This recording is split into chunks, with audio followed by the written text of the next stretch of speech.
I've been having some random itches lately. You what? Where I wanted to make an hour-long video of something related to Dynasty Warriors. Why? That is an excellent question. I don't know, the content I usually put out is much shorter and follows a specific pattern that honestly I was getting a little burnt out from. I wanted to take on a challenge, go on a journey, stimulate the creative juices that makes my mind tingle. I absolutely love Dynasty Warriors, and there was just something fiending at the back of my mind to do something Dynasty Warriors related that was worth sinking my teeth into, but I just couldn't figure it out until now. I stumbled across a video of this guy who created lore videos for like franchises, and well, he hasn't hit Dynasty Warriors, and there's no better time to do one than now, right? Yeah, so we're giving this one a shot. We'll see how it goes. This might be a good video, might be a terrible video. You guys can let me know down below, but grab your popcorn or use this as some white noise, whatever you like to do. Because today we're going to be talking about the extensive evolution and impact Dynasty Warriors has had on the hack and slash genre, along with seeing how each game evolved. Maybe hit that like and sub button to help out the channel, and let's get into it.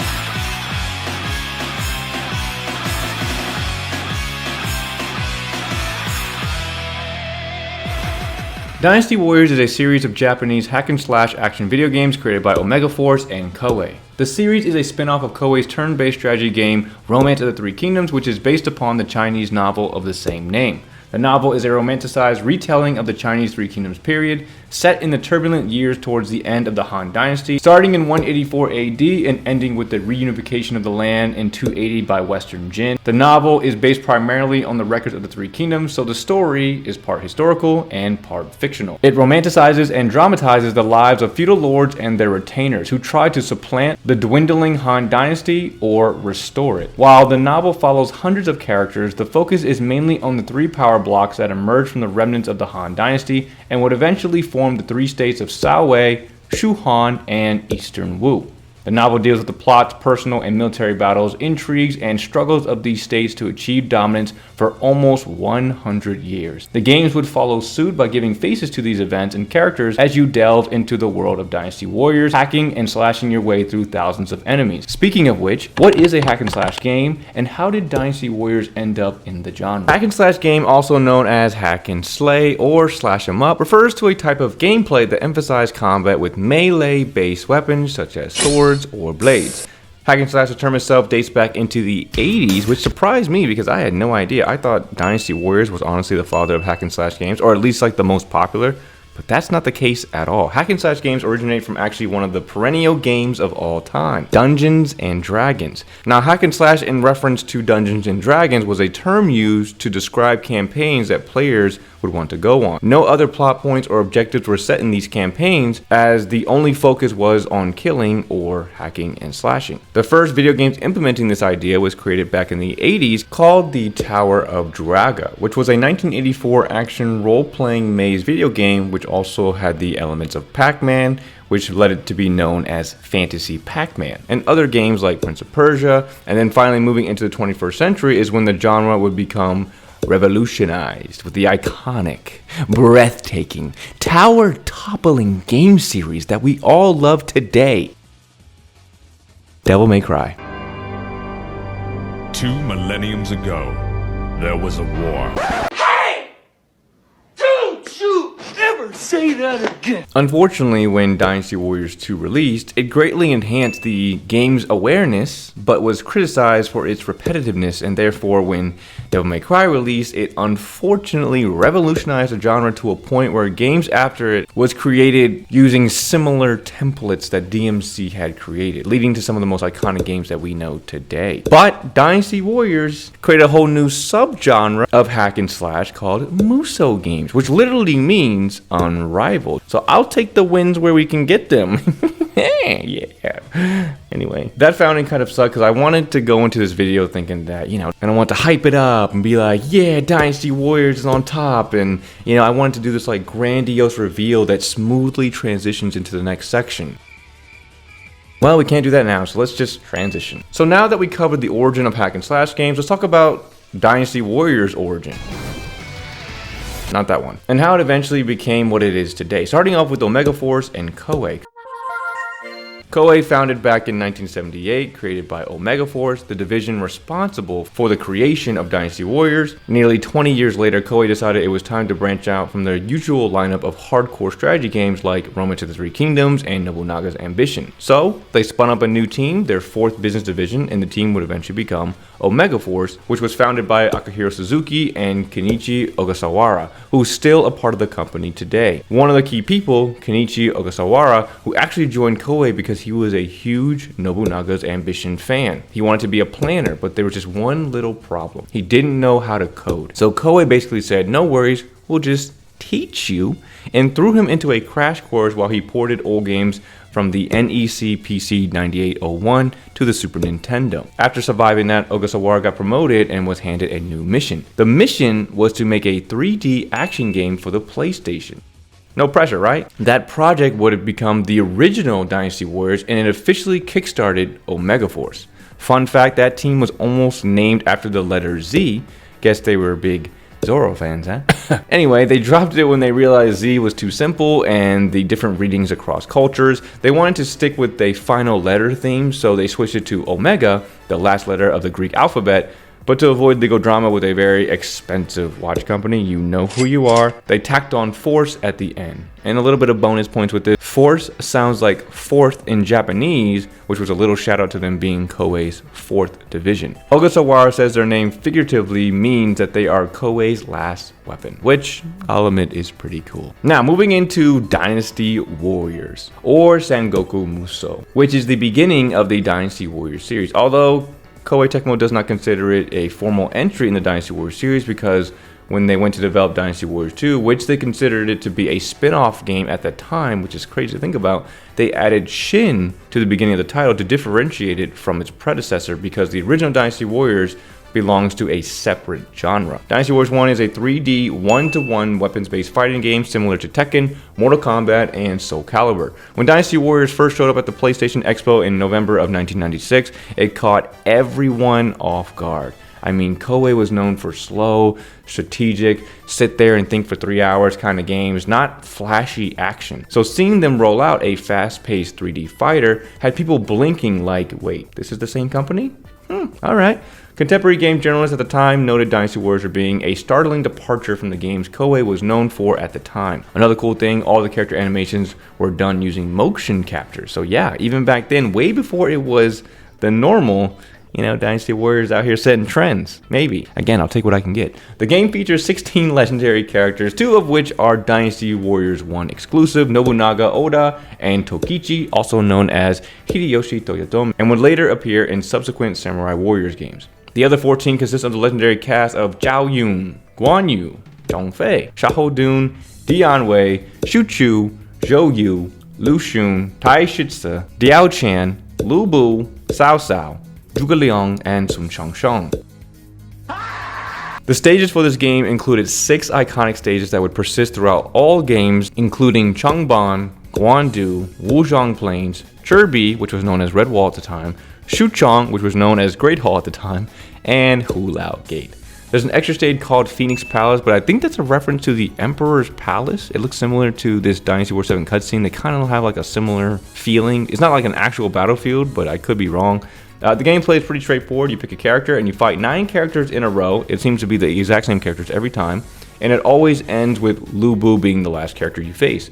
After completing all 9, you get a cutscene revolving around the character and sometimes a lot of characters depending on who you're playing as. The controls are similar to your normal fighting type game with the basic hits and special combos that are performed with combination of the D-pad and buttons. The one thing that made it different from other fighting games was the blocking mechanic, or lack thereof, as the game was focused on parrying instead of blocking to counter your opponent. Rather than having a single all-purpose block button as in most fighting games, the player must parry the enemy strike by executing their own attack at the same time with the correct timing, leaving the enemy vulnerable to attack. Not much to unpack here with Dynasty Warriors 1. It's a game I've never personally played, but it seems alright. I mean, the characters' looks in hindsight wasn't that great. For the time, I could imagine them being okay, although some of them really seem to have a cursed look. Besides the pixelation, the chunkiness of the characters is definitely hard to appreciate in modern time. The one thing I will commend graphically is the background of the fighting arenas. For an old game, they looked decently well. Dynasty Warriors 1 would go on to sell 170,000 copies in its first week and estimated to have sold close to 500,000 copies in total, marking it as a success, which would lead to the innovative blessing the world would receive in the next iteration.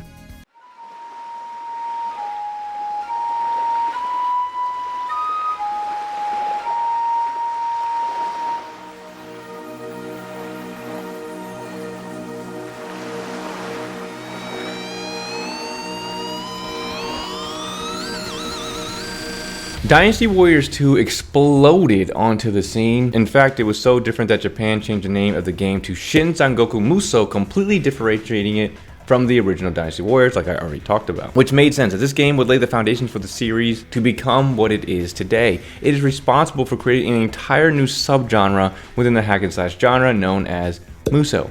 Imagine being so awesome when you create your own subgenre. God, I love this series. Take that, Devil May Cry! Players in Musou games control a single character who can defeat large numbers of enemies at one time, and Dynasty Warriors 2 was the game to introduce it all. One of the great things about Dynasty Warriors games is the ability to pick from a plethora of heroes to play from. Well, most of them follow this formula. Dynasty Warriors 2 expanded on Dynasty Warriors 1's 16 characters to 28 in total. 14 of them were new, as Nobunaga and Hideyoshi were sent off to start their own thing. The 14 new characters added were Huangzhong, Zheng Wei, Liu Bei, Ma Chao, Sima Yi, Xiahou Yuan, Zhang Liao, Sun Jian, Sun Quan, Gan Ning, Lu Meng, Dong Zhuo, Yuan Shao, and Zheng Jiao. All the playable characters were given unique looks along with color coordinating styles for players to understand who is on whose team. 28 characters, 8 stages, so many different fighting styles and looks. Dynasty Warriors 2 was off to a great start for the series. Every character has a hit string up to 4 hits or 4 different charge attacks. Charge attacks are activated by using the triangle button depending on where it's at in the combo, preceded by the square button except for the first charge attack. That probably sounds like a word salad and a half, huh? Dynasty Warriors peeps know what I'm talking about, but for those who don't, let's give a small example. If you press the triangle button once, you activate the character's first charge attack. To activate their second charge attack, you would press square first and then triangle, and you can do that up to 4 hits. Dynasty Warriors 2 also introduced the Musou attack, which is the unmatched Wild Dance, a damaging flurry of blows that gives a player invincibility against attacks. Well, at least for the most part. In this game, it can actually be interrupted. Anyway, the length of the attack is determined by the Musou charge bar and how long the player holds the button down. Some other cool game mechanics included the guard, the power guard, which was activated by pressing square while blocking, the bow mechanic, morale system, and quality of life additions including bodyguards and the attribute attainment. The game did so many things right and really created something the series could build off of, which was evident in its sale of over 300,000 units in its first 6 weeks and selling over 500,000 units shortly after worldwide. The core and start of the franchise would only bleed into the next game as well.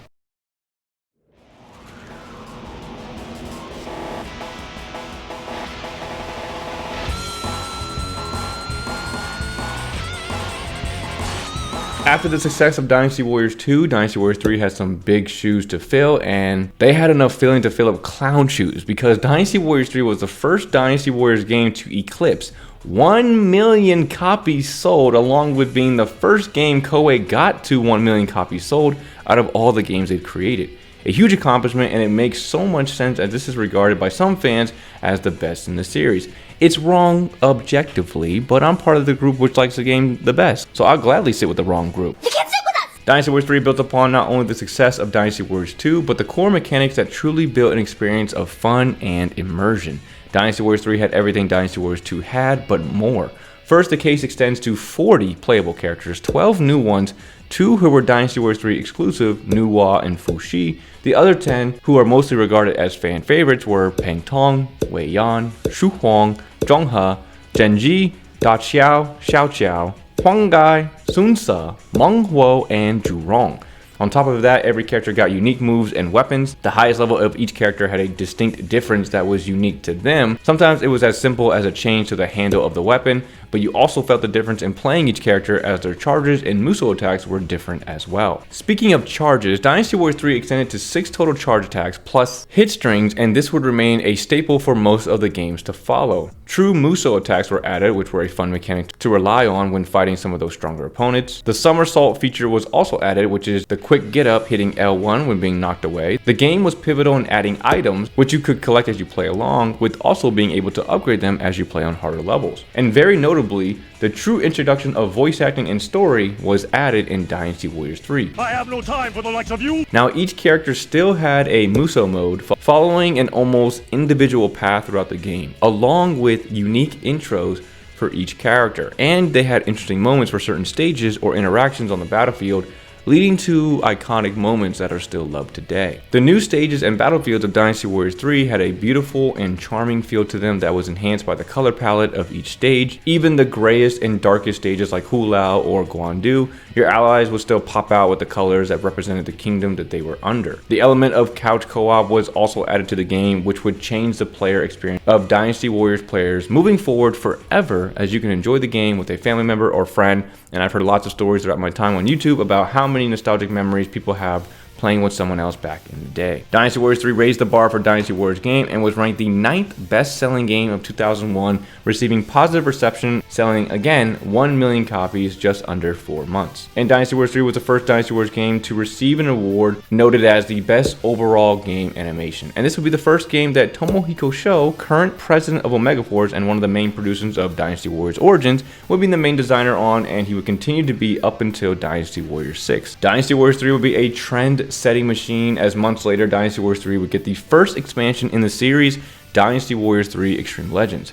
The idea behind Extreme Legends expansions, this one and all the others, is to sprinkle in some new scenarios and details from the Three Kingdoms era that didn't make it into the original game. Fun fact, in Japan, the title actually gives a nod to Lu Bu's legendary reputation as an unstoppable general, which is why he's front and center on this expansion. Like other Extreme Legends releases, everything on the disc works as a standalone experience, focusing only on the new content. But if you had the original Dynasty Warriors 3, you could use the Load Original feature to pull in all your progress and characters from that game, which was pretty sweet for players who didn't want to start over. Also, shout out to Hisashi Koinuma, hopefully I said that correctly, who stepped up as the director because basically the team was shorthanded. Volunteering for that role turned out to be a huge deal because he would later take what he learned there and use it to kickstart the Samurai Warriors series. Dynasty Warriors 3 Extreme Legends focus on the other characters, their stories, and offering players a new challenge of collecting 5th weapons, which were the highest weapon to obtain in Dynasty Warriors 3. Dynasty Warriors 3 did so many things right. Of course, it had its flaws and was nowhere near a perfect game, but it did more than enough that the game after it would only build upon and skyrocket the series to heights never seen before.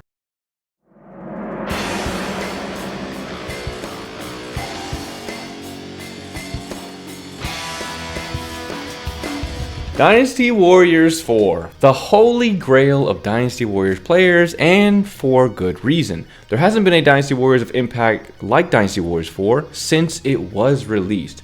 Now there is a potential contender for eclipsing it, but as of right now, Dynasty Warriors 4 still holds the record for the best-selling title in the Warriors series until 2020's Hyrule Warriors, which sold over 4 million copies. Dynasty Warriors 4, however, released back in 2003, sold over 1 million copies in 9 days. Like, dear Jesus. Also, I know it's considered the best selling of all time, but you gotta give some of the credit to Dynasty Warriors 3 since it was riding the coattails of its success. I mean, without Dynasty Warriors 3, would we even have Dynasty Warriors 4? Damn it, Dwight, enough!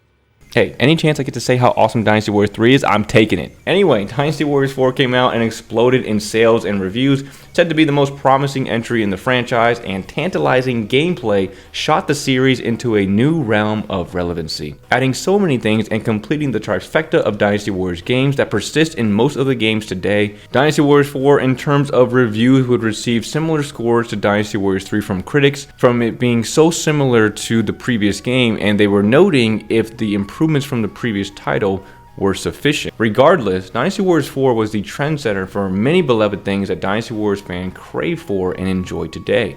The biggest, I think, is the edit mode introduced in Dynasty Warriors 4. There is no better feeling of being able to create your own personal character to assist your favorite kingdom in uniting China. The options of what you could make your edited character to be were limited, but still fun to explore. You had different looks and outfits, armors, weapons, colors, truly allowed players to put their own unique spin and stamp on the game, and I think it is the most appreciated aspect of that game. The game also extended the creation portion to the devoted bodyguards that would follow you around on the battlefield, which again only enhanced the personalness of the game that allowed players to really connect with the game during their playthrough. On top of being able to play with the iconic heroes that we loved from the previous games, Dynasty Warriors 4 added 3 new playable characters in Cao Ren, Yue Ying, and Jiu Tai. All characters got an outfit upgrade and change, along with being able to switch the costume of characters after reaching a certain level with them. Some really cool aesthetics for beloved characters that could keep a playthrough fresh, as you can use different outfits for different characters and different stages and all that good stuff. The game still featured the basic game modes of Muso, Free, and Challenge mode. The Muso mode, instead of focusing on the individual stories of each character, focused on the kingdom they were a part of and how that kingdom navigated the perils of the time. While some may criticize the mode for being too repetitive, me, it was still enjoyable and, unlike any other game, allowed you to change characters throughout the journey. So theoretically, you could play a different character for each stage, which was a really cool feature to see. The game would be the first to implement elemental orbs and separate the horse saddles into a separate item. The weapon ranking system was changed from the RNG weapon pickup system to a rank up system where the final weapon could be attained by completing specific objectives with the character on a specific stage. Gameplay remains the same with enhancements on previous movesets, including some characters having a grab for their first charge, C3s being able to be extended, and the option to duel some of the characters in a 1v1 bout, which during the time was a very interesting idea, mixing the elements of their roots of their 1v1 game and the game that it transcended into. Dynasty Warriors 4 will go on to have an Extreme Legends expansion as well, selling relatively well and adding new things like the Legend mode, specific stages for characters, along with higher level weapons to acquire and some new rare items. Extreme mode would also be added, which was a gauntlet style survival game mode, along with an arena mode, which was an enhanced dueling mode that featured continuous duels and progressively harder difficulties. One of the biggest things Dynasty Warriors 4 started was the second expansion to the game, and something that persists throughout the entire series, which is the introduction of Dynasty Warriors 4 Empires. Created based on player feedback, fans wanted to play a game that combined the domestic policy tactics of Romance of the Three Kingdoms with the combat from Dynasty Warriors,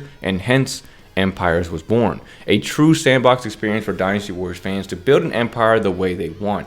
The edit mode was enhanced in this game and would become a staple for the spin-off series. As a ruler of one of the regions, a player's goal was to unify China through diplomatic strategies and battles. Selling close to 200,000 units in its first couple weeks of releasing, critics praised the game for bringing depth to the original series and adding interesting twists that fans could enjoy.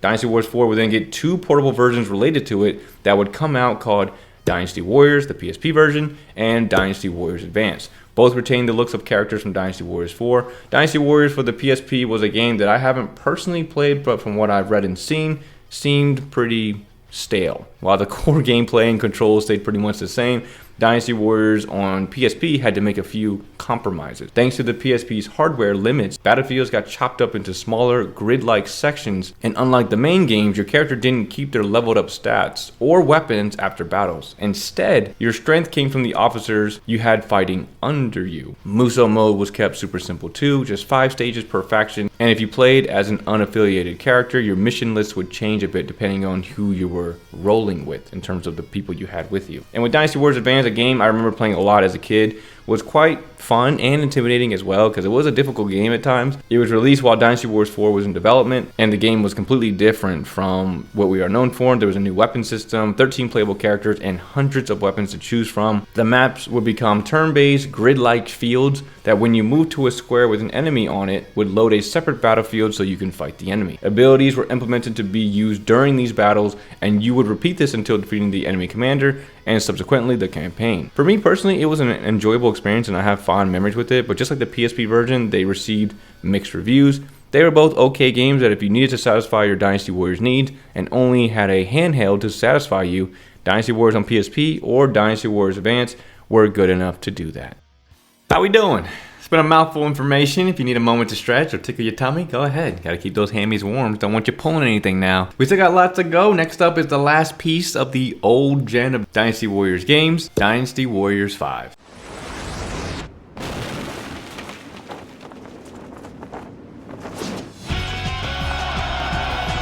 The best game from an overall standpoint is definitely Dynasty Warriors 5. The game encompasses so many things that previous and future games lack, and in my opinion hasn't topped since. The title also has the most amount of spin-offs out of all the titles, maybe a homage to how good it was. Whoa, yeah! Regardless, Dynasty Warriors 5 being different yet the same from its predecessor led it to have average and mixed reviews across the board. Dynasty Warriors 5 was fundamentally different from a storytelling perspective, with first its Muso mode going back to individual stories for each character based on who they are and what battles were the most important to them to tell their story. Unique interactions and story for every character was a delight to experience, as you never knew what the characters were going to experience, which led to each Muso mode being filled with surprises and fun for every character. You got the character's own personal thoughts before each battle, along with the debrief from the commander of that battle that allowed you to connect more to the character, which was always fun to watch. And to give us all the happy ending we all deserve, each character's ending was unique to them after your playthrough. When it came to individual connection to every character in a Dynasty Warriors game, Dynasty Warriors 5 hasn't been topped since.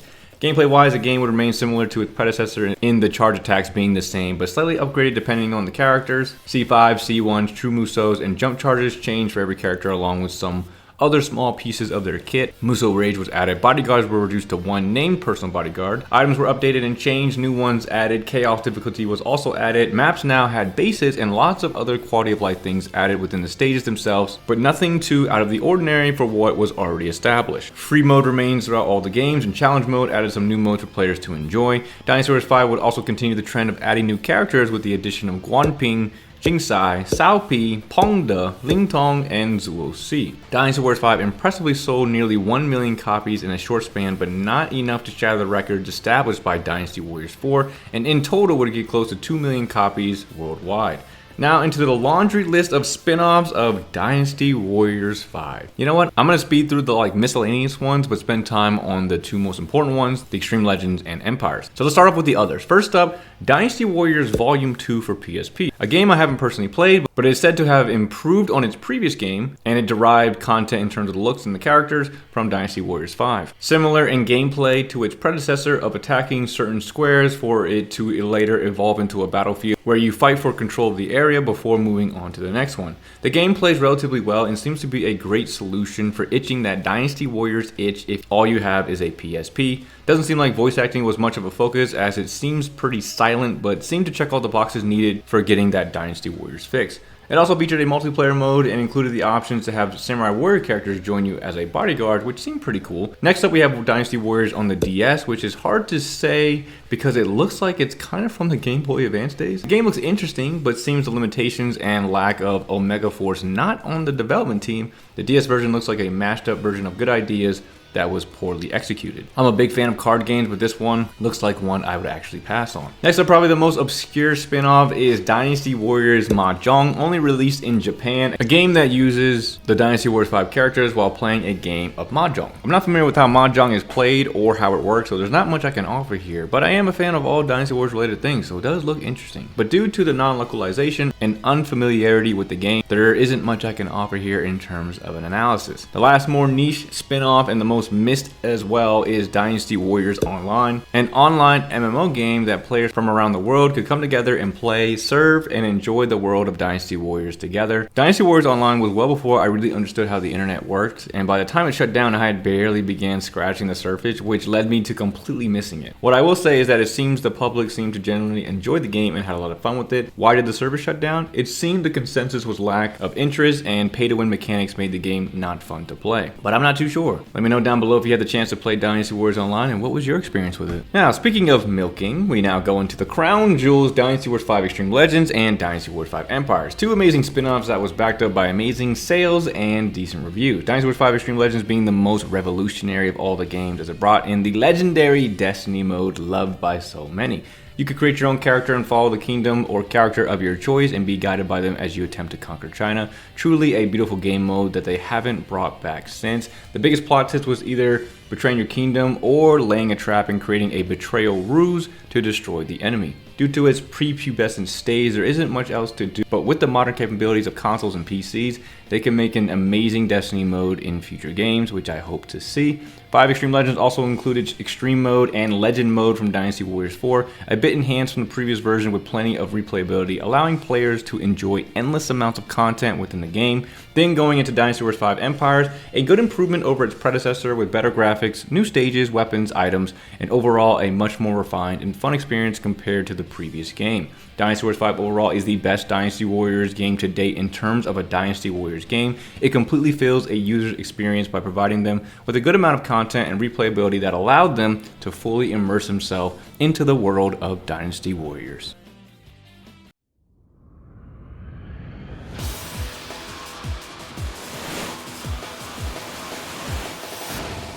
Dynasty Warriors 6.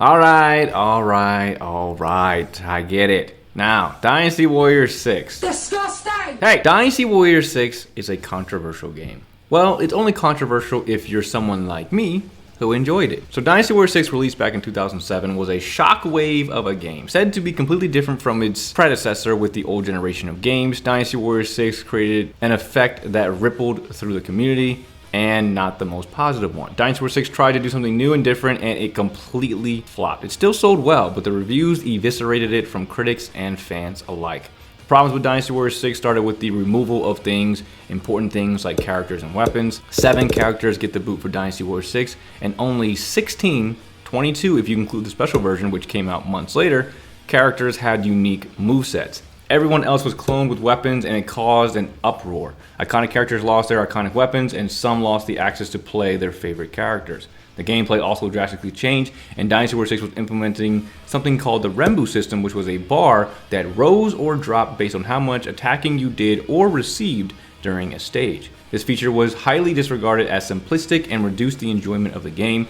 Every character felt the same fighting with them, as there was no need to combine or pay attention to how the different characters fought. It was more about button smashing without a thought versus having the charge attacks that you relied on and loved with certain characters versus the others depending on how they played. And for the first time, items were removed from the game and instead were applied randomly to weapons, which no longer were acquired uniquely. You randomly picked up weapons that had preloaded abilities and stats, and the higher difficulties would usually yield the best weapons. Also, a skill tree was added in lieu of the stat drops that the old games would have. Enemy generals now drop XP, while the stat boost was acquired through the skill tree, along with Rembu rank increases and special abilities. Each character was also given a special, which could be activated to give you an advantage in battle, from arrows to fire and rocks. Horses were also acquired through RNG drops versus specific objectives, which made getting the best horses all based on luck. Looking at you, red hair. Duels returned and were revamped for in-battle duels versus going to a different battlefield. And through all of that word vomit, most of these changes were not welcomed, and Dynasty Warriors 6 suffered heavily. The thing where it succeeded, in my opinion, is the story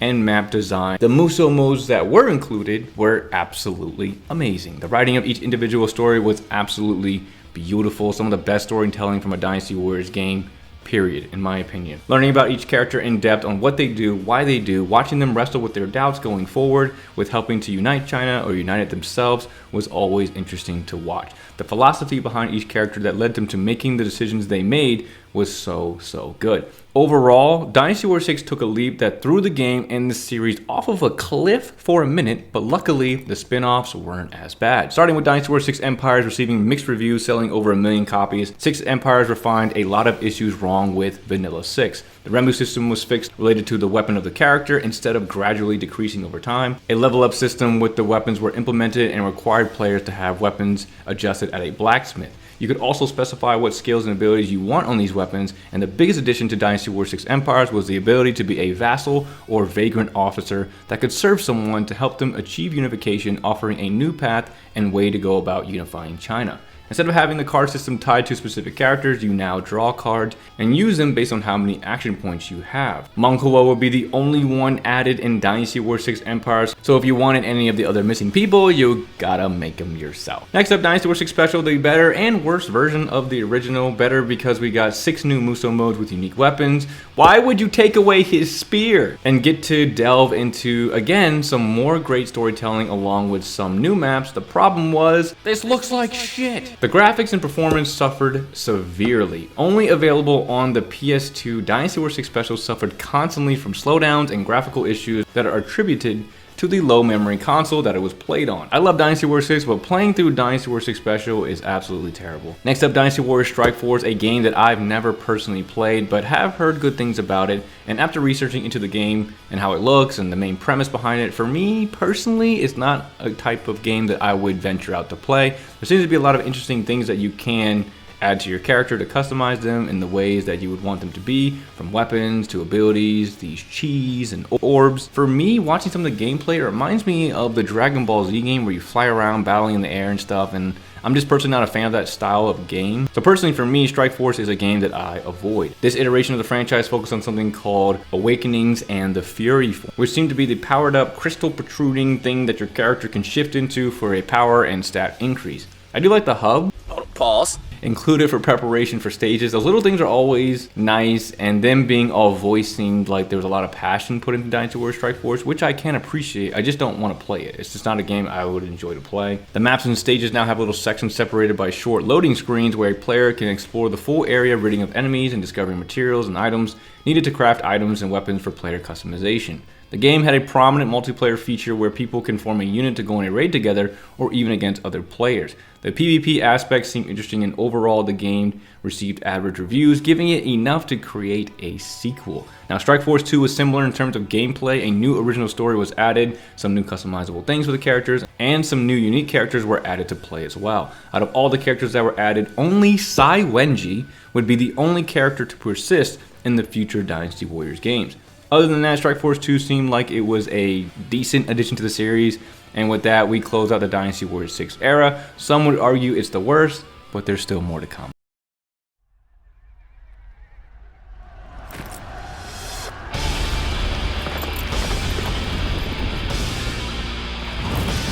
Dynasty Warriors 7 would burst out onto the scene a few years later, and it was an interesting game. A result of many experiments and trials, Dynasty Warriors 7 would come out at a time when Dynasty Warriors fans were yearning for perhaps the old style to return, but producers wanted to try something new. With Dynasty Warriors' constant criticism of, again, it's the same old game, or it's too repetitive, this is probably what kept them from reverting back to the old ways of Dynasty Warriors 5 and before. So, Dynasty Warriors 7 pops out like a newborn with deficiencies and does pretty well in sales, selling over 1 million copies. The game itself, while not a particularly favorite of mine, was liked by many and did lots of things well. First, the story was/is still among the best when it comes to Dynasty Warriors games. People seem to hail it as the best telling story we've had so far for Dynasty Warriors. Now, I wouldn't necessarily disagree objectively. I think some others had better storytelling perspectives, but that's just me. The story would return to kingdom-based stories, where instead of being able to choose a character, one would be assigned to you for that stage instead. The biggest addition to Dynasty Warriors 7 and the franchise as a whole was the addition of the Jin Kingdom, the continuation of the story up until the fall of the Three Kingdoms. 9 characters were added for Jin, 8 of them being brand new, created a huge shift for the Dynasty Warriors franchise for the very first time. The characters included Sima Shi, Sima Zhao, Deng Ai, Wang Yuanji, Xiong Hui, Zhuge Dan, Xiahou Ba, and Guo Huai. They would all make their playable debuts with the Jin Kingdom. And then for the other new characters that were added in Dynasty Warriors 7, along with technically Sai Wenji, because this is her first playable debut in a Dynasty Warriors or North American game. You had Jia Shu, Ding Feng, Lian Shi, Liu Shan, Ma Dai, Guan Suo, and Bao Sanyang. The returns of Da Qiao, Zheng Wei, Xing Sai, and Zhu Rong would also appear. Zhuo Si was considered but was left out due to not having a story to tell in the game, and Sima Yi would be moved to the Jin faction and would end up leading it. The game would add a newish weapon system, unique weapons would return, and the ability to switch between 2 weapons was implemented, along with the Musos having a single animation versus the elongated Muso before having a finished style that they had in the old game. So instead of holding down the Muso button like we did before, we now have the one-tap Muso Musou attack. In addition, every character would have a second Musou attack, whether it be them on the ground or in the air. EX attacks were also introduced, which gave characters with the same weapon different special moves based on the character, which I could appreciate it, but still the clone weapons persisted in this game, which is never fun to watch. The addition of Conquest mode was cool, a mode to grind out and have fun, with taking pieces of China and talking to Cass along the way. Not the most exciting mode, but still entertaining with tons to grind out if a player would want to do so. New animal companions were also added in Dynasty Warriors 7, which was okay. But outside that, Dynasty Warriors 7 is a pretty bland game. No free mode, no co-op story mode, which would both be fixed later in Dynasty Warriors 7 Extreme Legends. Dynasty Warriors 7 was always just an okay game to me personally. When you play through a story or two and don't do any more after that, unless you're a content creator. Or a completionist who's obsessed with completing every game they buy. Then moving into Dynasty Warriors 7 Extreme Legends, it just seemed like the game that Dynasty Warriors 7 should have been. It was fuller, with more modes, more content, extra things to enjoy, with higher difficulties and more weapons to collect. In addition, this will be the first game to introduce characters to the series from an Extreme Legends game, which would include the 3 from Way of Guojia, Wang Yi, and Pongda from Dynasty Warriors 5, who ended up returning. Guojia was added due to a fan vote, and Wang Yi was added just because the game needed more vengeance. Legend and Challenge mode was added into the game along with the free and co-op story mode, and 7 Extreme Legends, in terms of the Extreme Legend Edition rankings, it's nothing like some of its predecessors. Either way, 7 Extreme Legends plugged up the deficiencies that was missing in Dynasty Warriors 7 and created a pretty decent game. Moving into Dynasty Warriors 7 Empires, which is the only Empires I haven't played, but I've heard is among the best. The teasing succulus that game provides for me is heart-wrenching. Does that make sense? I'm pretty sure I didn't use actual English words there. Anyway, I tried to play it. I bought a PS3, and I bought the game, a hard disk. I found it. It was great. I still have the game, but the PS3 would overheat every 5 minutes, and I couldn't get through anything with the game. So I'm going to be explaining how it is or how it's viewed from a secondhand experience and some articles. Whoa! The theme of this title was lifestyle, with developers claiming that players experience an in-depth political and tactical system, and from what I've heard was received really well. Jushu would be added into the game, gracing the cover as well, and there was a lot added into 7 Empires, a lot of quality of life things, making the game more immersive and challenging, packed with tons of unique playthroughs as well. The game would introduce fame parameters along with new types of bases, maps, and an online mode where players can play together. Aside from being a loyal officer or an ambitious ruler, players may also choose to become mercenaries. Mercenaries were wanderers who are given the goal of earning fame and renown by fighting for different factions at their own discretion. When you play this mode, you have the choice to be a lamb or a samurai, and from what I've read, typically the lamb is deceptive and stronger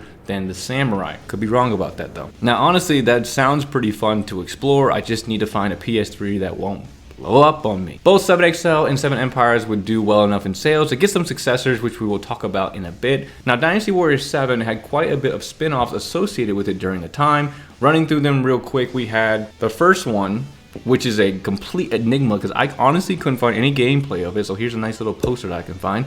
100-man Nin no Sangokushi.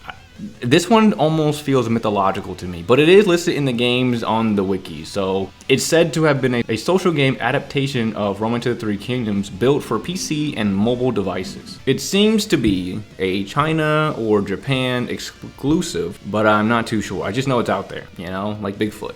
Anyway. Similarly, Shin Sengoku Musou Slash was another spin-off, and another enigma was released as a social game spin-off of Dynasty Warriors 7 that implemented a card system for the gameplay. I don't have any gameplay. I looked it up and I just get other videos that's not this. Anyway, it didn't last long, as a few years later it would shut down. A theme that would seem to repeat itself a lot with mobile games revolving around Dynasty Warriors, which we'll talk about a little later. The final enigma from Dynasty Warriors 7 is Dynasty Warriors Blazing Battles, a game that seemingly never came out but was beta tested and then never released. Very, very strange. It seemed like it was an earlier version of Dynasty Warriors M, like the Dynasty Warriors 7 version of it. And then next up we had Dynasty Warriors Versus, which was a game I actually found some gameplay on and seemed like it was a better version of the PSP versions we talked about earlier. I believe it was for the 3DS. The game seemed to be more focused on a PvP element with some PvE elements as well. The story mode included a created character that would go through past battles trying to, I think, recreate the history, because Zhuge Liang was asking you for help, and doing so would help the player unlock bonus points to further upgrade their character. The cast of characters seemed limited, but all in all, it seemed like an okay game. And the final game for Dynasty Warriors 7 spin-offs, we have Dynasty Warriors next, the biggest spin-off besides the staples. It is another game that I haven't particularly played myself, but looking into it, it seems to be a pretty decent game, and it has a lot of themes in the game that is transferred over to more modern titles. It was mentioned that the director of this Tomohiko show stated that the title of this one had elements that they would like to include in future Warriors entries, where I can see a bunch of parallels. Dynasty Warriors Next seems to combine the aspects of Empires mode into its main feature, as it has a conquest mode where it kind of behaves similarly to an Empires kind of game. Within the gameplay itself, it is very reminiscent of Dynasty Warriors 7, using the same models and things like that. They do have some special sequences and special events that do happen during the battle, which was interesting to watch. We have accidental battles that occur when a player taps a foe the same time as they attack. So I guess instead of the deadlock that they used to have, I guess this is the replacement for that, which activates some quick time event where the player needs to overcome them by performing a required movement, touch, or sliding sequence. They also added some changes into the Muso attack, adding in a speed Muso along with correlating into something called a direct break. A direct break is accumulated when the break gauge, I believe is the green bar on the left side, is at its maximum. Once it is filled, the player can perform a direct break, which will pummel the foe with a powerful attack, which seems to be reminiscent of a Muso attack, but they still do have a Muso gauge, which differentiates it from the Muso attack. And with the speed Muso, which I'm not sure how it gets activated, but a speed Muso can clear more enemies from the screen than a normal Muso. And the game would also have this dueling aspect, which is another quick time event similar to the accidental battle thing, where an officer will duel another officer in a 1v1 scenario, and the players will need to quickly react and tap icons that flash over a foe in order to do damage to them.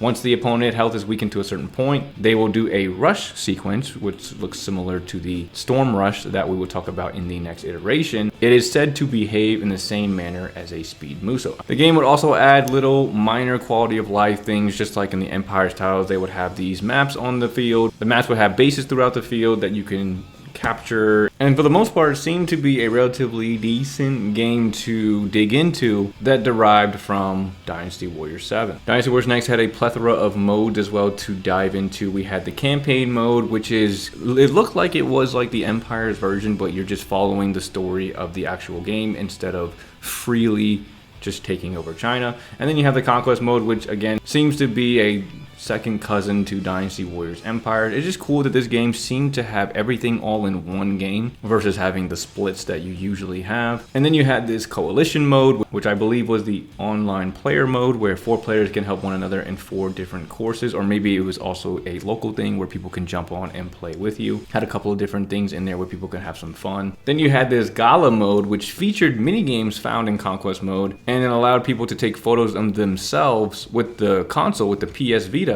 which is what this game is on. I don't even know if I mentioned that, but it's on the PS Vita.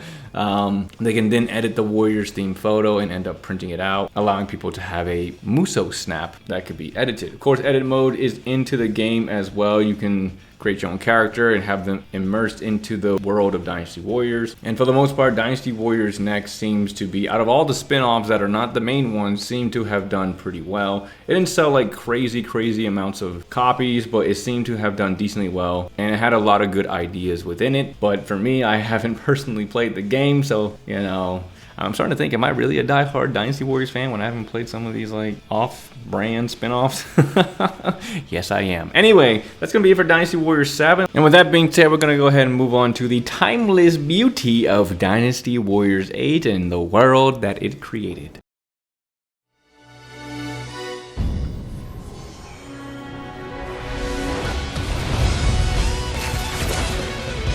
So diving headfirst into Dynasty Warriors 8, I would say this is one of the first time where you group a bunch of games together where 7 and 8 are completely different from each other. I think 8 definitely enhanced the overall feel of Dynasty Warriors, from gameplay to characters to design, maps, graphics, all that stuff. Dynasty Warriors 8 really took a huge leap and did a lot of things well, and it is still considered one of the best modern titles and in the argument for the best overall Dynasty Warriors game. So originally announced in 2012, it was released a few months later in early 2013. Dynasty Warriors 8 hit the shelves pretty hard. The game was said to have received mostly positive reviews, and it was said among Famitsu's 2013 Top 100, which is one of the main critiques for Dynasty Dynasty Warriors. Being a hugely popular video game magazine in Japan, it was said to have listed Dynasty Warriors 8 at number 19 on its top 100 list of Japanese retail software sales for the year,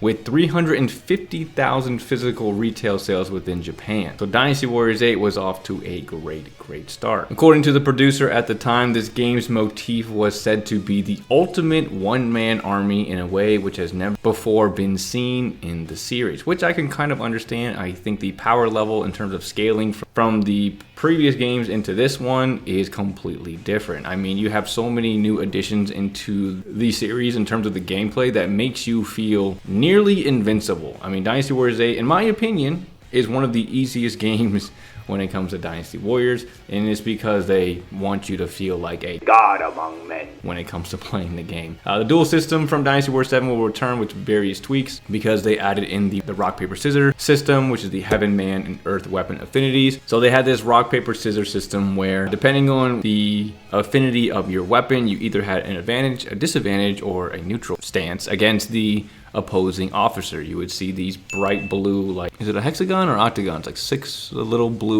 thingy that representing that you have the advantage over them, versus having the exclamation point with the triangle representing that they are quote unquote superior to you based on their weapon affinity, and you needed to switch your weapon. So taking that into consideration allowed players to take advantage of quote unquote weaker opponents by taking advantage again of the weapon affinities. When you knock down all of the pieces of that symbol, I don't even know what to call it, when it goes down to 0 and it is empty and you end up hitting the character again, you will activate a storm rush, which allows you to do a ton of damage in an invincible state, allowing you to rush down a lot of the character's health. On top of the rage mode coming back, which was just another monstrous addition to make you feel pretty much unstoppable. Unless you're fighting Lu Bu on the hardest level and trying to get him down, everybody else, you're kind of running through them pretty easy, I would say. And then with character experimentation, weapon exploitation, you can find out which weapons will allow you to increase that rage gauge so fast that you can just sit in an infinite spawn of Muso. If you use Wangi Wangi's throwing knives, I mean, you'll see what I mean.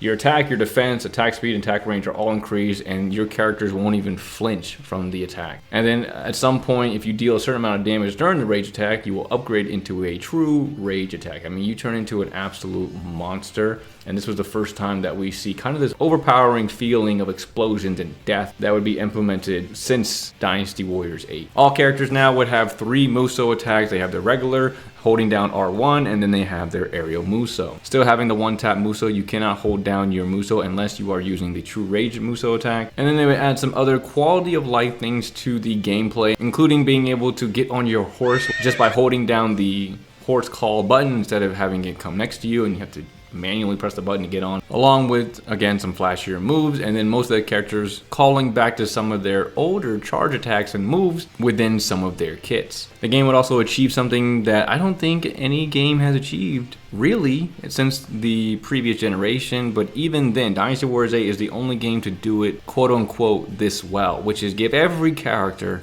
a unique weapon and playstyle. Every character has a unique weapon, a unique moveset, I mean everything about each character in Dynasty Warriors 8 was unique to them. The Muso mode in Dynasty Warriors 8 was similar to Dynasty Warriors 7, where instead of having just one character to choose from, you would have 3 or 4 characters for each stage to choose from in that particular battle. Another thing that Dynasty Warriors 8 adds on, which is really cool for the story mode, is the ability to explore hypothetical and quote-unquote historical routes of the kingdom. I think Dynasty Warriors 8 blends the mix of kind of a little bit of individualism, but that kingdom-based kind of feeling that Dynasty Warriors 4 and 7 had, but allowing you to still explore different facets of these kingdoms' backgrounds while playing with different characters. Having the options to choose other characters was always really fun to see. Of course, being able to pick whoever you want is always probably the best option, but it was still a great addition to the already well-established Muso mode. Free mode returns from previous titles. If you want to play any battle from any side, you can go ahead and do that. And the Conquest mode from Dynasty Warriors 7 will be replaced with Ambition mode. Ambition mode was a pretty fun, grindy again type of mode where you are tasked with raising the Tongatai Palace,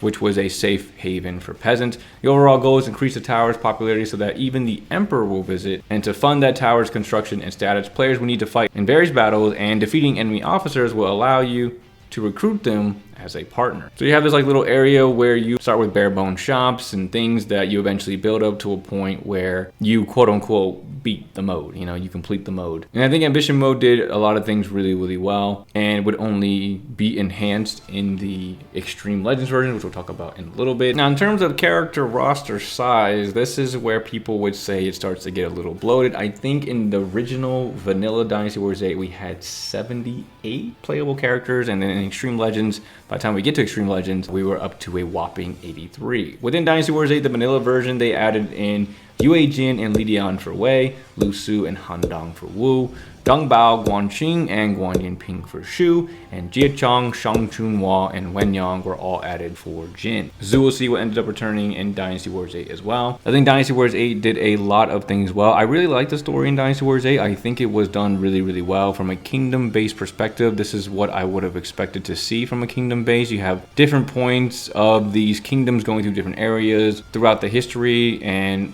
you see them responding and reacting to different issues within their kingdom or their battles or whatever it is that is happening that's getting you to the end point for each kingdom. I would have liked a more individualized story for some of these characters, as I feel like with the bloated roster, you're going to run into issues with some characters really fading into the background, which I talk about in plenty of other videos. But in terms of an overall standpoint, I think Dynasty Warriors 8 did a really, really good job. And the sales would represent that, as they sold over 1 million copies worldwide for just the vanilla version. Moving into Dynasty Warriors 8 Extreme Legends. And when it comes to Extreme Legends within this series, this is probably the most confusing, because I think they had like 4 different versions of this release.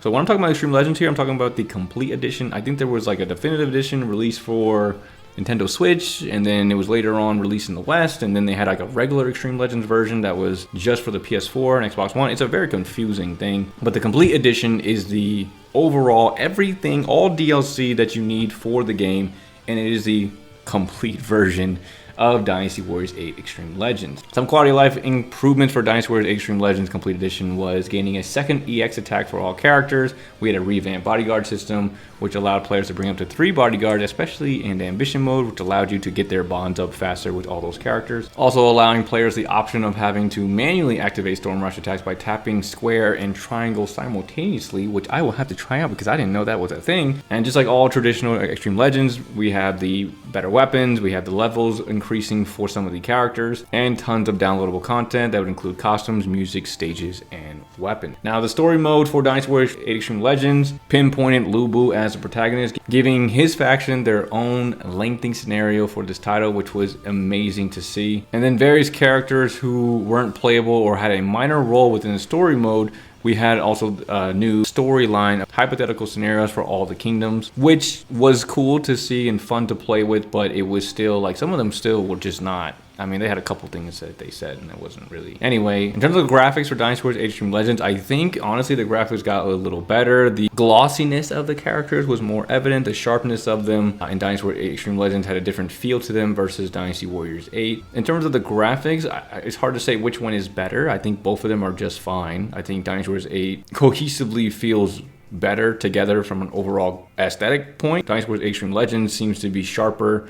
You know, they blur the background a little bit more and is focused more on the characters themselves and the models that's in front of you versus everything else around you. And then Ambition Mode getting a little bit of an update as well. When you eventually construct Tongatai Palace, players will have the ability to expand their territory and unite China as their own, which I did not know because I had not gone that far with Ambition Mode. I did it a little bit, but I hadn't completed all the way to the point. Am I really a Dynasty Warriors fan here, guys? I'm actually questioning myself while I'm recording this. Anyway, 5 new characters with, well, technically 6 if you add Shun Yu, were added into Dynasty Warriors 8 Extreme Legends Complete Edition, which is Yu Jin, Zhu Ran, Fa Zheng, Chen Gong, and Lu Lingqi. In terms of the game, from an overall standpoint, it actually sold more than the original version of Dynasty Warriors 8. I don't know if the Complete Edition had the more sales, but just from the line that I'm seeing here, Dynasty Warriors 8 Extreme Legends is noted to have sold more than the vanilla version, which is, I agree with and totally see why, because it is a better game. It is a fuller game. And in my opinion, Dynasty Warriors 8 Extreme Legends Complete Edition is a contender for the #1 Dynasty Warriors game of all time. Just holistically from a standpoint in terms of content, replayability, the characters, the things to do, the ambition mode, and the enhancement part of it. Just a lot of different things that people can do with Dynasty Warriors 8 Extreme Legends Complete Edition, and there's just so much content given to us players that you can spend a lot of time with that game before you end up completing it. All right, moving into Dynasty Warriors 8 Empires. It was an extreme success, and the only other Empires game to outsell it would be Dynasty Warriors 6 Empires. So Dynasty Warriors 8 Empires would blow up the field of battle. 1.2 million copies sold in total for Dynasty Warriors 8 Empires, building off two really good games, being the vanilla version and then the Extreme Legends version. The uniqueness of the weapons, the characters, I mean, everything about Dynasty Warriors 8 holistically from a standpoint just was done really well. 8 Empires would build upon Dynasty Warriors 7 Empires with a ton of enhanced features. The customization for Dynasty Warriors 8 Empires is probably the most robust out of all the games. I mean, you can create thousands, literally thousands of custom characters for your Empire's local playthrough. It retains all the same modes that Dynasty Warriors 7 Empires has, with increased quality of life assets. The stratagems are still there. The fame is still there, but it has been revamped a little bit to allow the selection of different playstyles. You have the timelines that come in after you're done playing through. And Dynasty Warriors 8 Empires, to me personally, was among the best true sandbox experiences for an Empires game. It is one of the most complete Empires games. The only really big downside about it is that it was not locally dubbed. I know some people don't like the dub, but it is done really well. From 4 to 8, the voice acting was absolutely beautiful. I guess I haven't really talked about it with each game, but 4 through 8, the voice acting was absolutely beautiful. Some of it got cartoonish, or some of it was a little over the top for sure, but for the most part, it was done really well. And when we got to Dynasty Warriors 8 Empires, we started to see this trend of not caring as much about the English dub, which would unfortunately plague future titles as well. But Dynasty Warriors 8 Empires, from a holistic standpoint, was a beautiful, fun game to play. You can make your own scenarios. You can create your own scenarios, your own horses, your soldiers, your war banners. And the customization for 8 Empires was, again, out the wazoo. So much you can do here, so much you can play with. I think this is the first game that added children, having children with your spouse, which would allow your offspring to inherit their parents' stats and genes, which would create like a combination of them, some of them being a little bit more horrific than others. But when it came to the gameplay aspect of 8 Empires, it's not so much different than some of its predecessors, but in terms of the customization and the little quality of life things that they added, Dynasty Warriors 8 Empires was a full, unique playthrough every time. And you can do so much to really change and add what you want to your Empire's playthrough. And then again, the argument between 7 Empires and 8 Empires, which one being the best, could be argued, but 6 Empires has the most sales. I guess technically it's 6 Empires. Anyway, moving on to the more miscellaneous spin-offs. We're going to be starting off with Dynasty Warriors Blast. This is where a lot of the characters who got added later got their looks from, but it was originally derived from Dynasty Warriors 8. So Shin Sangoku Musou Blast is a free-to-play game with microtransactions available for orbs, which are used for roulette, for rare cards, and other paid content. I'm assuming it is a card kind of game. I never played it. I never got a chance to play it, and it seems that it wasn't around long enough for people to really get their hands on it. Looking at some of the small instances of gameplay that I can find, the card system didn't seem to be like noticeable for the gameplay. It was just about bringing those certain characters into the battle with you, and you would split off into these separate battlefields that was reminiscent of the old handheld games. I believe Dynasty Warriors Blast was a mobile game, so it has that similar feeling of the old PSP and the Game Boy games that we've already talked about. The player was required to form a deck to complete various battles on the map. Team customization is limited to 1 slot for playable officers and 3 for supporting. So you get the 1 person that you played as and your 3 supporting. It seems that Blast was littered with different modes and scenarios that players could enjoy. I don't know if it was ever localized for the Western audience or anything like that. We had some different quality of life things, similar to what I talked about with Dynasty Warriors Next. They had some unique things specific to the game. These new charge attacks, charged blasts, Geki Muso Rambu, you know, these almost Team Muso attacks that they had. Just interesting quality of life things that a player could enjoy from a mobile standpoint. These types of games were never really my forte. I never liked playing on my phone for Dynasty Warriors. We'll talk about it with Dynasty Warriors M as well, which I would have tried to play, but I never got a chance to play because I just couldn't download it for some reason. Anyway, Dynasty Warriors Blast, from what I've seen, it doesn't look like it had any like multiplayer mode or anything that was significant. It seemed to be a single player type of game where you collect cards and try to put together the best team that you could in order to complete the mission. Seems pretty straightforward, doesn't seem that interesting to me even if it was still around, but it was spun off from Dynasty Warriors 8. So the next spin-off we have here is Dynasty Warriors Godseekers, another game that I haven't played. I know, my fan card is getting smaller and smaller. It was said to be a tactical role-playing game, a spin-off to Dynasty Warriors 8, and unlike the main Dynasty Warriors game, it was a turn-based strategy game with no hack and slash combat. From the gameplay that I've seen about the game, it seems to be reminiscent of Dynasty Tactics. Players would control a team up to 5 characters as they move across a grid and attack enemy units in order to achieve some form of objective. Most maps are based on maps found in Dynasty Warriors 8 Empires with alterations to limit the size of the level and better fit the grid pattern. It seems that Godseekers would go into changing things based on what they needed for the game. We had these stats changes and techniques needed for different characters. The synchro gauge was important for unleashing big attacks. We had some EX attacks coming in that could be used at certain points, and characters would gain experience and skill points after defeating enemies, which would allow people to invest them into certain skills to level up their character. It seems like the story mode in this game focuses on Shu, with Zhao Yun being the protagonist of the game. And they have these 2 original characters coming in, Lei Bin and Lixia, who is helping him throughout this story. The game seemed to come out surprisingly well. It was said to have been the 15th best-selling game in Japan in its first week, but after sales were not released due to it not charting in the top 20. It seemed like it was a good idea for something to implement into the game, maybe if they added more focus on different characters. I'm not sure what their aim was with Godseekers. I mean, from what I've seen and from what I've been researching, it just seems that they're always trying to find something new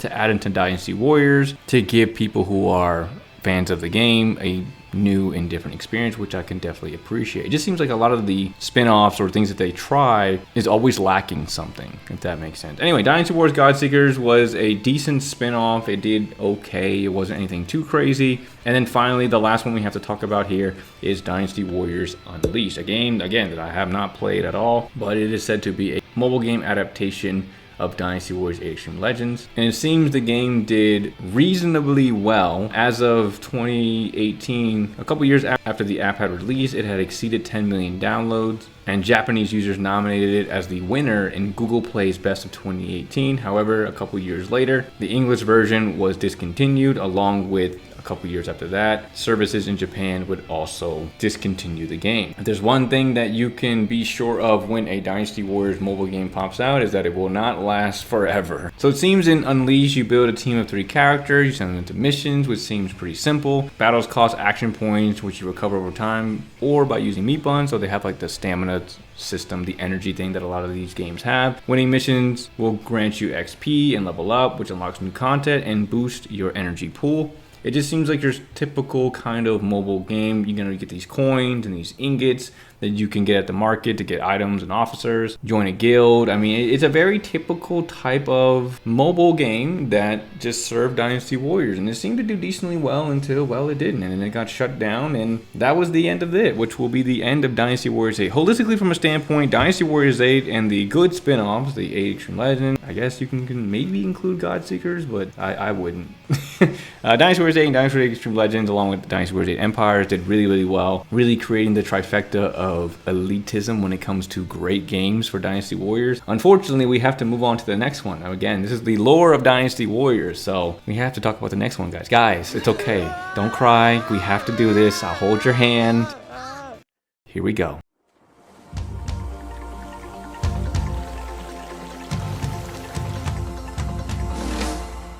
Dynasty Warriors 9 was first teased back in 2016, and it wouldn't be released until a couple of years later. Now, this is a very controversial game, and again, like I said earlier, it seems like when it comes to creating Dynasty Warriors games, they always are looking to do something different. Why? Because they are either tired of the repetitiveness comment, or they really want to try something new. I don't know. Anyway, it was stated that the theme for this game was renewal. Oh God, Please stop renewing things. Anyway, the development team strove to refresh the one-man superhero experience from the ground up. The change to open world was done to capture the atmosphere of ancient China. One design element that seeks to appeal to the open world element was an increase in realism throughout the game. My goodness. I am all for whatever you want to try to make the game into. That's fine. Realism is something that can never be achieved with Dynasty Warriors, man, especially with so many problems. So with Dynasty Warriors 9, let's talk about the issues. No, let's not talk about the issues. It's gonna be too long. This is gonna be a 4-hour video if I talk about the issues of Dynasty Warriors 9.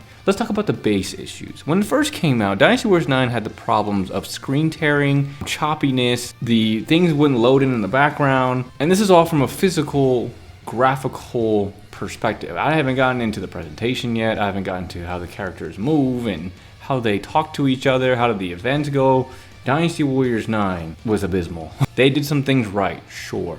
We can talk about that in a different video, but Dynasty Warriors 9, from an overall standpoint, was not a great game. It seems at some point they were prepping to launch a sequel to Dynasty Warriors 9, which was supposed to be Dynasty Warriors 10. It seems that that game was actually supposed to be reminiscent of Dynasty Warriors 9 if it did well. And I think for the sales, Dynasty Warriors 9 sold really well. It sold nearly 2 million copies, right? And I think it was because of the hype surrounding it. Once the game hit the people's screens, that is where everything fell apart. The open world environment that was created for Dynasty Warriors 9, in hindsight, was a mistake.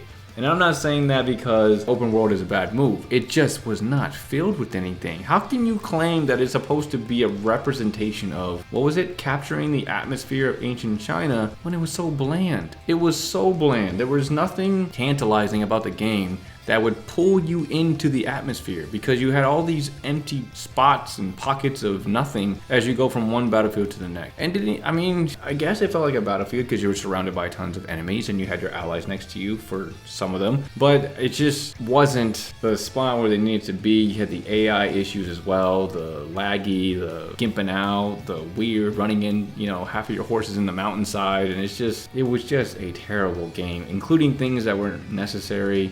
They were trying to make it an open world game. Fishing, you got the collecting of things and resources to upgrade and craft weapons, and camping and sleeping in your hideaway. I mean, come on, we don't need all of that. It just wasn't very good. Going into the gameplay mechanics, first off, everything was overhauled to the point where it just was dumbed down. So these flow attacks took the place of normal attacks from previous games, and in place of charge attacks, they had these trigger attacks. So in theory, with like Dynasty Warriors 6, you can just mash the same button and it would feel like you're playing the same character like over and over and over again. Each character had a special trigger to do more damage and do other things, which was fine. They added these reactive attacks and execution buttons. When you weakened an enemy enough, you could just execute them, or you could counter ones that came in. It was a very easy system to exploit. You could just block, initiate the reactive attack, and then do damage. Dynasty Warriors 9 was the most easy, brain dead game that in hindsight was just terrible. I don't know what they felt like when they were developing the game for Dynasty Warriors 9 and they were testing it. What did they think was good about it? Maybe they had some better systems so they didn't have the screen tearing and all that. But when it was shelved out to the public, but we didn't have strong enough things to run it. I don't know how that happened. It was very, very evident and very, very bad. Graphics were terrible. But it was just an attempt at something that was cool. It wasn't an attempt at something to make Dynasty Warriors Dynasty Warriors. It wasn't to immerse us into the Dynasty Warriors world. It was to sell the open world thing. And that's where Dynasty Warriors 9 failed a ton. All 83 characters who were in Dynasty Warriors 8 Extreme Legends Complete Edition made their reappearance in Dynasty Warriors 9. And then on top of the 83, there were 11 new characters added into the game. We had Sao Shu, Manchong, Shunyo, Shusheng, Shahoji, Xiaosong, Xin Changying, Dong Bai, Huashong, and Yuan Shu. That is still a decision I just don't get it. How did they get her into the game? I thought it was due to maybe the popularity poll thing, but it seems that she was already a unique NPC in the game before she became a DLC, which was just, I don't remember that. Anyway, Dynasty Warriors 9 didn't do many things right. Some of the few things that Dynasty Warriors 9 did right was, first of all, the characters look. In terms of designs, Dynasty Warriors 9 is among the best. You can't argue it. Design-wise, most of the characters have a great design in Dynasty Warriors 9. And another thing I give them props for is a unique ending for every single character. That is really, really good to see. There's plenty of content and cutscenes within the game as well, which I love to see as well. It's really cool to see that. But again, in between these cutscenes during the story mode, you have these dialogue events that are just so bland and brutal to just watch because they're so robotic. They move so weird. You know, when characters die, it's just another weird movement. I don't know what was going on with some of the design or animation for Dynasty Warriors, man, but during the development process, they focused on some other things, and then for the most part everything else was left behind. The game was hyped up, and that's why I think sold well, but in terms of the game being a good game, it is among the worst. There are a lot of things that I can discuss with Dynasty Warriors 9 that I don't like, but like I said, we'll be here for a while. Let's just say that Dynasty Warriors 9 was not received well by critics and fans alike. I think the critics were more lenient, but it's just so many terrible things about Dynasty Warriors 9 that brought it down to being one of the worst Dynasty Warriors games of all time. You know, it's cookie cutter missions, the lack of multiplayer, the lifeless open world, lack of substantial story content, the unenthusiastic voice acting. My goodness, this was the downfall of voice acting. You are not the only one who feels down. Repetitive content and the lack of good AI pathfinding pushed it to be a game that was severely lacking in depth, in playability, and just downright fun. And the only reason I played through all of the stories is because I'm a content creator. Now, moving into Dynasty Warriors 9 Empires, it was a fun game, but it just was not, it was just a very lazy game. It was just kind of put out there for fan service at this point. It was just to give some crumbs to chew on as fans of the franchise, but the series at this point was at an all-time low in my opinion. Dynasty Warriors 9 Empires was a fun game. I think the gameplay was actually not too bad. They were focusing more on the castle and the siege battles. Of course, the base capturing was still an important part of it, but it was mainly focused in the game, in the battles themselves, was this push on trying to invade a castle and taking down the person inside that castle. That, along with the affinity system that was attributed to the character's class, not the weapon held, was also a change for Dynasty Warriors 9 Empires. And then they added in a new system that was called scrolling, which was a way to create bonds with characters who weren't affiliated with anyone, and you can go and talk to them and try to recruit them with this through this scrolling system. But besides that, I feel like the domestic and political tactical parts of Dynasty Warriors 9 Empires was the exact same. It's just the same thing as Dynasty Warriors 8 Empires. It's really not that different at all. And I really knew it was the same when Dynasty Warriors 9 Empires was reusing cutscenes and assets from Dynasty Warriors 8 Empires. Before Xbox, the Xbox One X came out and everybody was using the previous Xbox or PlayStation, the loading screens for some of these cutscenes were so long, and you had like a 3-second scene. So you had the one where you say the dog, or like the chess one. It's like 4 seconds. Why put us through a tirade of loading screens just to have us do that? It was so bad. Dynasty Warriors 9 Empires is one of those games that if you are a consistent fan and you have played all of them or a good amount up until Dynasty Warriors 9 Empires, it's a game that you put down eventually, that you just stop playing, because it's like there's nothing that much different than what we had before. You have these, what do they call them? You had these secret plans that were added in Dynasty Warriors 9 Empires versus the stratagems that you had in the last one. And they were fine. I mean, they kind of worked in the same way. There's some different ones in there, and they were interesting, I guess, but nothing that seemed like it was, because like after a certain point, it just seems like it was recycled material. When it first released, they didn't even have an English support. It was no sub, no nothing. It wasn't until 2 months later that they added the English in for Dynasty Warriors 9 Empire. So it just felt like at this point, after the failure of Dynasty Warriors 9 and the harsh criticism it received, that, you know, they kind of just threw this out there so we can chew on some scraps. That's what it felt like. You know, they were upset that their game didn't do well, and then they gave us this. So I will say one thing though, the opening for Dynasty Warriors 9 Empires is among the best, with one of the best soundtracks in the game, period. But other than that, it wasn't much. Anyway, the last two ones we're going to talk about here are exclusive spin-offs to either Japan or I think we'll talk about the mobile one in a second. But we have Shin Sengoku Apuri. I'm not sure what it is. Apparently it is the 4th social game adaptation of the Dynasty Warriors series. It seems to have a similar feel to that 100-man that I was talking about earlier. The game is currently exclusive to Japan. I'm not really sure what it does. Seems to be a gacha system that allows players to collect the series generals and special cards and stuff. And just like I talked about with some of the other previous spin-offs, it is an enigma. I can't find any gameplay on this Apuri. So enjoy this little picture of it.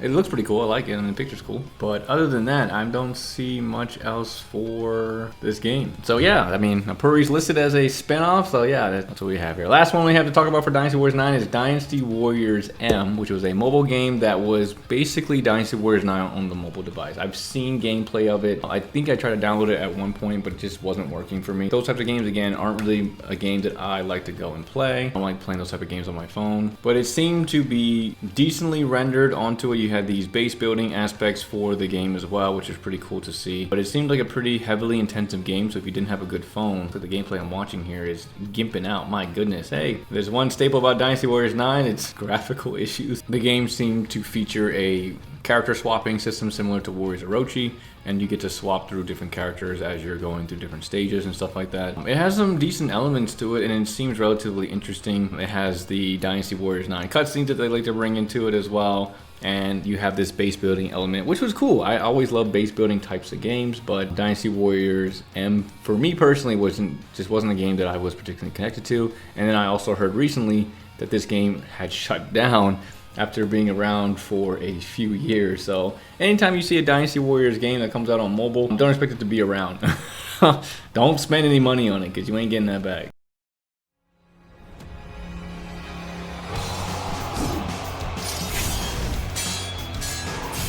Now, finishing off the video with the last iteration of Dynasty Warriors, we have, for now, Dynasty Warriors Origins, and this game came out earlier in the year, where it focuses on a new fictional nameless hero that the player will use to follow the Three Kingdoms period in ancient China. Dynasty Warriors Origins, I would say, did decently well in terms of sales, but that doesn't necessarily mean anything, because we've seen games like Dynasty Warriors 9 sell incredibly well, but that's because the hype behind it, I think, lent itself to those sales. For Dynasty Warriors Origins, selling over 1 million copies within, I believe, a month or two, about 4 to 6 weeks, I think it had 1 million copies already sold. This game is completely different from every Dynasty Warriors game that came before it. It honestly seemed like a spin-off game to me, but having a one-on-one interview with Tomohiko Sho himself, he confirmed that it's not a spin-off, and it is more of a Dynasty Warriors 10 slot versus a completely different spin-off type of series. Dynasty Warriors Origins, in terms of its approach to the story, is completely different because we have this fictional element of group of people that are added into the game,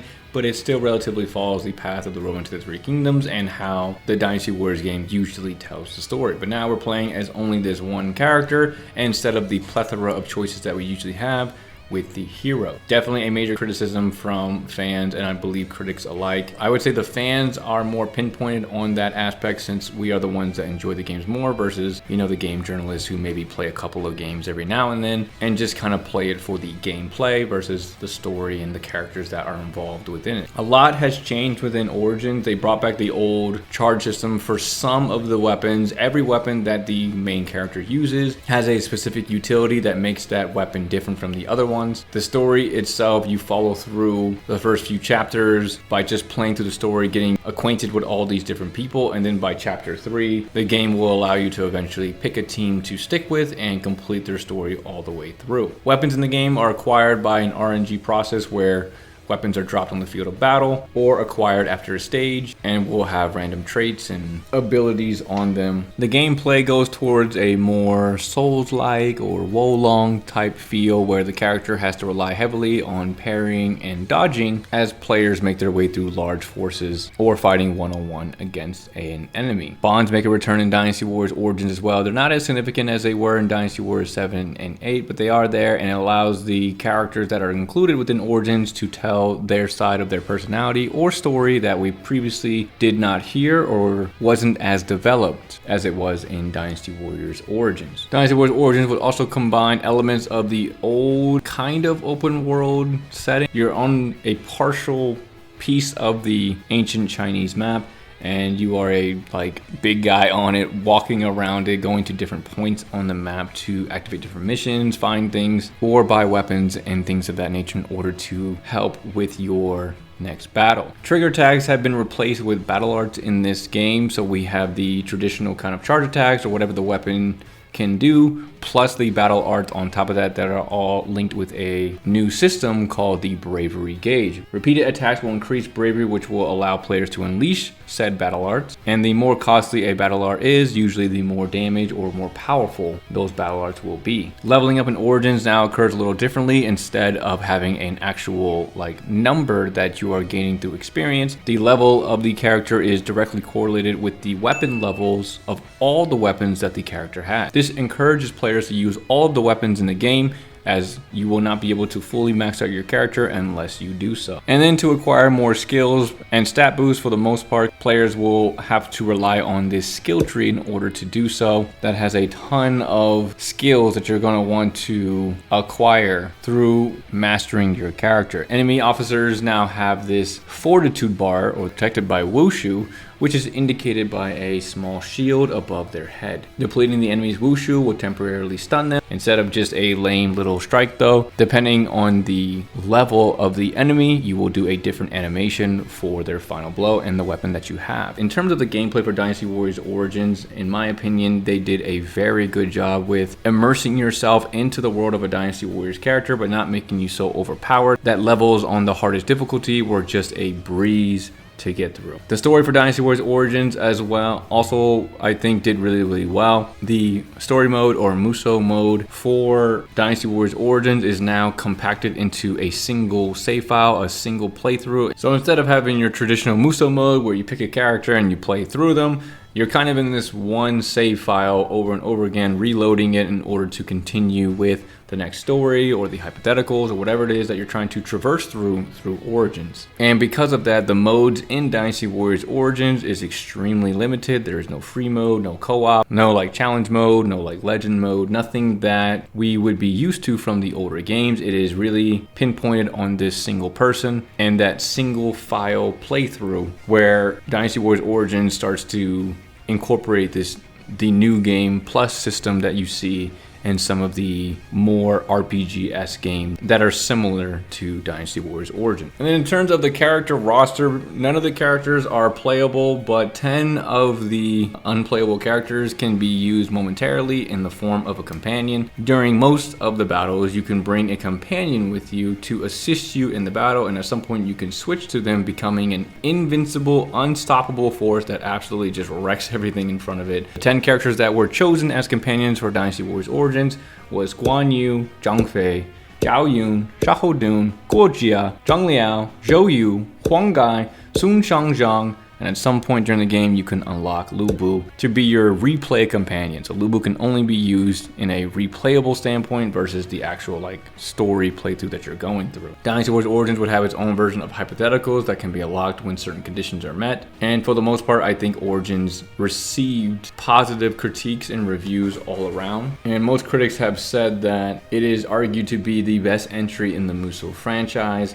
and commended it for the very good strides that it made with this revamp. So Dynasty Warriors Origins is among the highest rated Dynasty Warriors game of all time. Famitsu gave it a 38 out of 40, one of the highest scores I've seen from my research, just from looking through all the different reviews. There's one thing I can say for sure about Dynasty Warriors Origins: it has successfully revived Dynasty Warriors from the dead. Now moving forward, we will see what they do with Origins, if they get to do a sequel and we continue with the single protagonist kind of style, but hopefully at some point we return to our roots of being able to play with the characters that we love so much, that blends in with the gameplay that made Dynasty Warriors Origins great. And that's gonna bring us to the end of our journey through the wild, dramatic, absolutely over-the-top lore of Dynasty Warriors. Honestly, this series has been a huge part of my life, from button mashing my way through the Yelton Rebellion for the 100th time to fighting Lu Bu for the 100th time like it was a damn horror movie. I've loved every chaotic second of it, and I hope you guys enjoyed the video. Whether you're here because you're a longtime fan like me, or you're just trying to figure out why everyone in ancient China had perfect hair and anime tier combo, I hope you guys had as much fun watching this as I did making it. If you enjoy this kind of content, deep dives, lore breakdowns, and me nerding out over ancient Dynasty Warriors people, let me know. I'd love to do more of these. And then let me know down below, what's your favorite Dynasty Warriors game? Who is your favorite character? What do you love about the game? What, if you are a longtime fan, what has drawn you back to this game over and over and over again, even through the pitfalls, the weird moments? But anyway, guys, I appreciate you all. I hope you guys enjoyed it. If you did, definitely appreciate a like, comment, or subscribe. And hopefully I'll catch you guys in the next one. Until then, I only have one timely advice for you guys, no matter what kind of Dynasty Warriors game comes out, and that is, don't pursue Lu Bu. See you in the next one, guys.